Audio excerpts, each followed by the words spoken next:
آپ کسی تعارف کے محتاج نہیں ہیں. ڈائنامک پرسنالٹی ہمارے ساتھ موجود ہیں. میرے ساتھ موجود ہیں پروفیسر ڈاکٹر محمد اسلم ادیب صاحب. آپ پرو ریکٹر ہیں national college of business administration and economics Bahawalpur campus کے. اگر ہم آپ کے حوالے سے بات کریں تو آپ ایک استاد ہیں, آپ ایک ریسرچر ہیں, آپ بہت بڑے ایڈمنسٹریٹر ہیں. آپ کی سپرویژن میں سینکڑوں طلباء ایم فل اور پی ایچ ڈی کر چکے ہیں. آپ اسلامیہ یونیورسٹی بہاولپور کیمپس میں ڈین فیکلٹی آف ایجوکیشن رہ چکے ہیں. آپ registrar the Islamia university of Bahawalpur رہ چکے ہیں. آج ہم سر کی پروفیشنل لائف کے حوالے سے بات کریں گے, سر کی ذاتی لائف کے حوالے سے بات کریں گے, اور ایجوکیشن کے حوالے سے بات کریں گے. آئیے بات کرتے ہیں. السلام علیکم ڈاکٹر صاحب. جی وعلیکم السلام ورحمۃ اللہ. کیسے ہیں آپ؟ اللہ کی مہربانی, آپ ٹھیک ہیں؟ بالکل ٹھیک ٹھاک.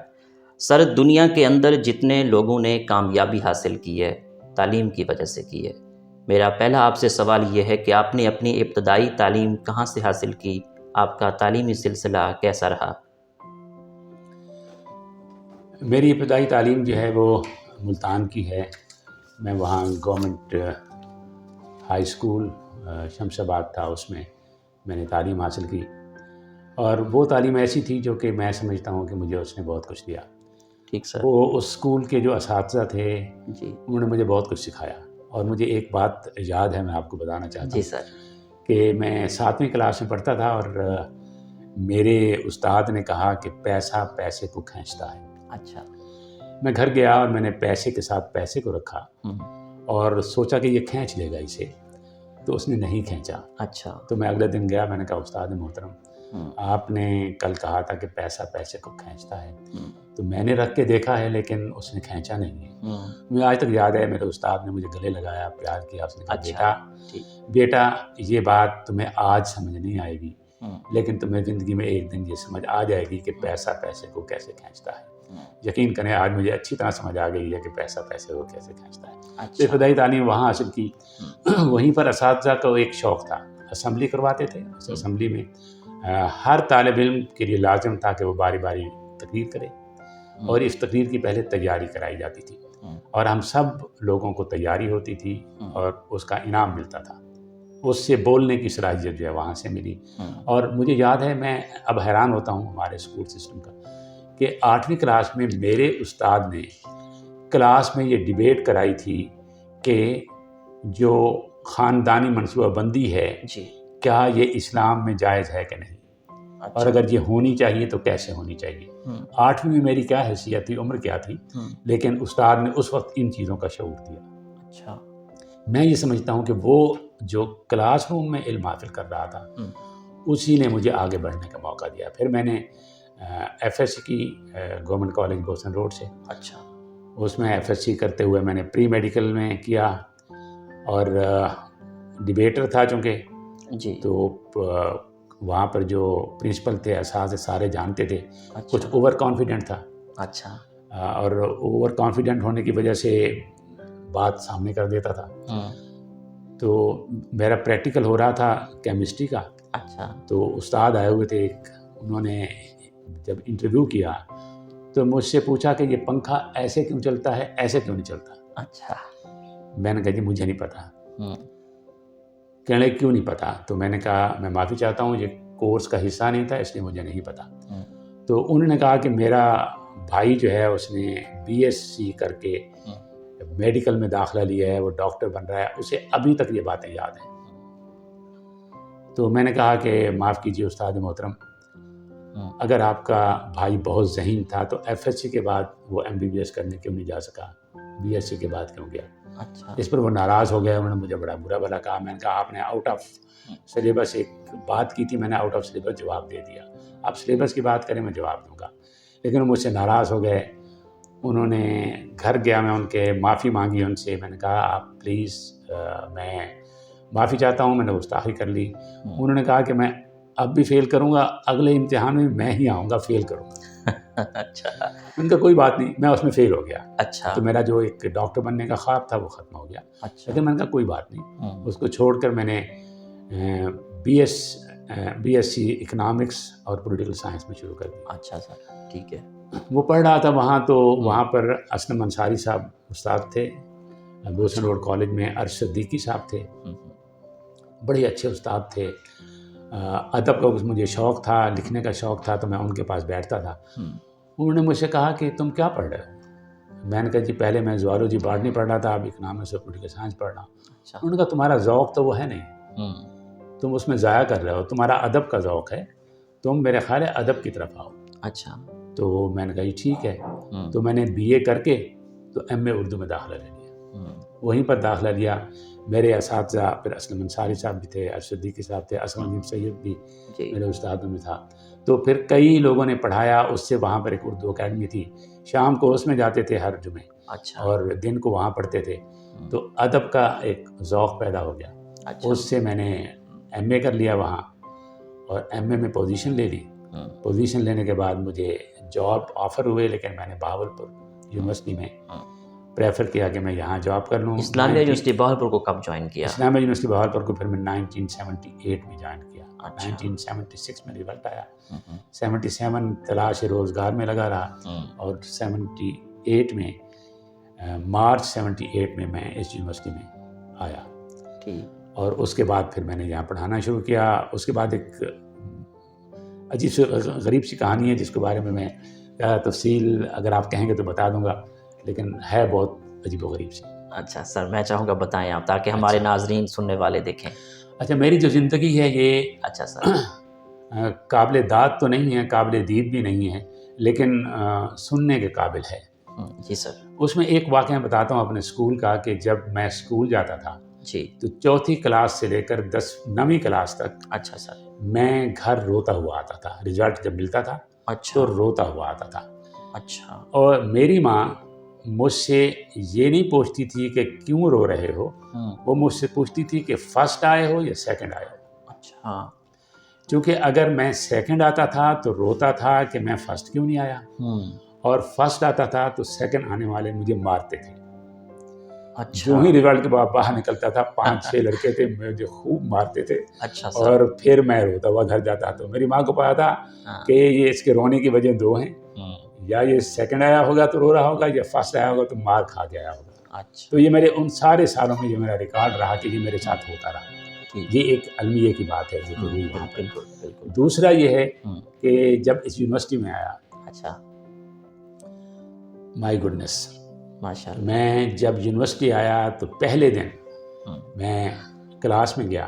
اچھا. ہم 2 ٹیچر آئے، اکٹھے آئے، ایک ہی دن ہم نے آپ نے ایز اے لیکچرر جوائن کیا؟ Assistant as a lecturer join کیا. 2 ہی ٹیچر نے ایک ہی دن جوائن کیا. اور ایک تھوڑا سا کمپٹیشن ہوتا ہے اساتذہ کا، وہ شروع ہو گیا. اور اس کمپٹیشن میں بائی چانس طالب علم جو ہیں وہ میرے حق میں زیادہ تھے. اچھا. وہ کچھ تعریف کرتے تھے. طالب علموں نے اصل میں ایک سوال پوچھا تھا دونوں اساتذہ سے، اچھا کہ آپ نے ٹاپ کیسے کیا. جو دوسرے میرے ساتھ کولیگ تھے انہوں نے بھی پنجاب یونیورسٹی میں ٹاپ کیا. اچھا. تو ٹاپ کیسے کیا؟ انہوں نے تو بتایا کہ میں نے بڑی محنت کی، یہ کیا وہ کیا. تو میں نے جواب یہ دے دیا کہ میرے ساتھ جو پڑھنے والے تھے شاید انہوں نے محنت کم کی تھی، جس کی وجہ سے میں ہو گیا. اس جملے پر کچھ رائٹر بچے بھی تھے، اچھا انہیں اتنا اس بات کا جواب اچھا لگا کہ انہوں نے کہا کہ یہ ٹیچر ہے ہمارا. تو اس کی پالیٹکس ہوئی یہاں پر. اچھا. اور وہ ایک بڑی عجیب و غریب پالیٹکس ہے، یونیورسٹیوں کی پالیٹکس، جی جس کا میں ایک وکٹم بنا. وہ یہ ہے کہ ایک صبح 3 سال ابھی ختم ہوئے تھے کہ میں نے یہاں جوائن کیا تھا 5 مارچ کو. اچھا. تو 2 مارچ کو میں جب آفس گیا تو مجھے ایک خط دیا گیا. اچھا. اور ریسیونگ مجھ سے لی گئی. اس کے بعد ایک اور خط دیا گیا اور اس کی بھی ریسیونگ لے لی گئی. کہا کھول کے پڑھیں اسے. اچھا. تو میں نے پہلا لیٹر پڑھا تو اس میں لکھا تھا your services are terminated with immediate effect. اچھا. ختم ہو گئی جاب. میں نے دوسرا لیٹر دیکھا، اچھا. اس میں لکھا ہوا تھا کہ آپ کو ریلیو کر دیا گیا. ختم ہو گیا کہانی. میں باہر نکلا، میرے چہرے پر ایک غم تھا. تو باہر اسٹوڈنٹس نے پوچھا سر کیا ہوا؟ میں نے کہا نہیں کچھ نہیں ہوا. میں ہمارے اے ایس اے کے پریزیڈنٹ تھے ملتان یونیورسٹی کے، پھر وائس چانسلر بن گئے اچھا. خواجہ علقمہ صاحب. جی. ان کے پاس گیا. میں نے کہا یہ کیا ہے؟ انہوں نے کہا یہ مجھے حیرت ہو رہی ہے کیسے ہو گیا. تو آپ یوں کریں وائس چانسلر سے ملیں. میں نے کہا ٹھیک ہے میں وائس چانسلر سے ملتا ہوں. اتنے دیر میں اسٹوڈنٹس کو پتہ چل گیا، وہ آ گیا. میں نے کہا بیٹے آپ کا کام نہیں ہے یہ جو یونیورسٹی کی پالیٹکس ہے، آپ جائیں، ہم احتجاج کریں گے. میں نے کہا کوئی ضرورت.